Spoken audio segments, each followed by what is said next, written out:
বর্তমানে রাজনৈতিক কারণে উত্তাল বাংলাদেশ, যার প্রভাব এসে পড়েছে এপার বাংলাতেও। এবার নিরাপত্তা বাড়ানো হলো সীমান্ত লাগোয়া বনগাঁ রেল স্টেশনে। সকাল থেকে বনগাঁ স্টেশনে টহল দিতে দেখা যায় রেল পুলিশ এবং জিআরপিকে। বনগাঁ জিআরপি এবং আরপিএফ এর যৌথ উদ্যোগে বনগাঁ স্টেশনে আসা যাত্রীদের নিরাপত্তার কথা মাথায় রেখে গোটা স্টেশন জুড়ে তল্লাশি চালানো হয়।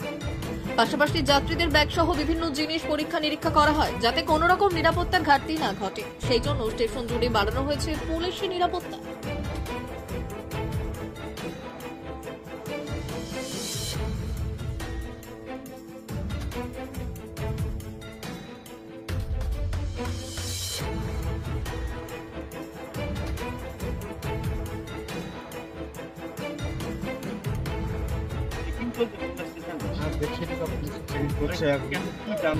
এই যে এখন বাংলাদেশের যে একটা অস্থির অবস্থা চলছে, এই কারণে হয়তো এখানে তৎপরতা প্রশাসন, বাংলাদেশে একটা অস্থির অবস্থা চলছে।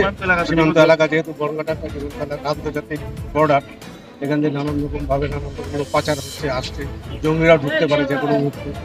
এই জন্য তৎপরতা বিভিন্ন ভাবে এখন তো চেকিং চলছে। কারণটা হচ্ছে আমাদের বনগাঁ স্টেশনটা বর্ডার সংলগ্ন স্টেশন, তো এইখানে একটুখানি পুলিশ প্রশাসনের দিক দিয়ে এখানে একটু কড়াকড়ি করা উচিত।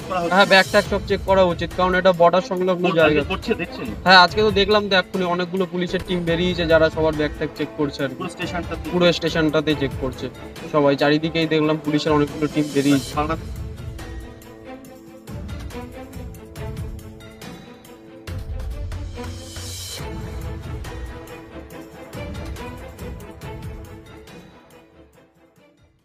নেশার আসক্তি থেকে ফিরতে পারছেন না, বেয়ারাই কষ্ট পাচ্ছেন, নেশামুক্ত জীবনে ফিরে আসতে চাইছেন কিন্তু ফিরে আসতে পারছেন না।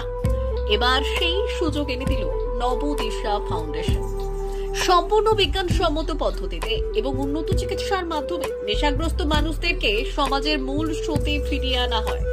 কাউন্সেলিং, যোগা, মেডিটেশন, সুষম খাবার, ফ্যামিলি কাউন্সেলিং এর মাধ্যমে নেশাগ্রস্ত মানুষদেরকে সুস্থ করে তুলতে প্রতিজ্ঞাবদ্ধ সম্পূর্ণ পশ্চিমবঙ্গ সরকারের অনুমোদিত নবদিশা ফাউন্ডেশন।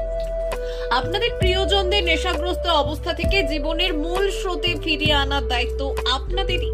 মনে রাখবেন, এরা একটি দুরারোগ্য রোগের শিকার, যেটি ক্যান্সারের থেকেও মারাত্মক। ভয় পাবেন না, আপনাদের পাশে, আপনাদের সাথে সর্বদা সব সময় আছে নবদিশা ফাউন্ডেশন।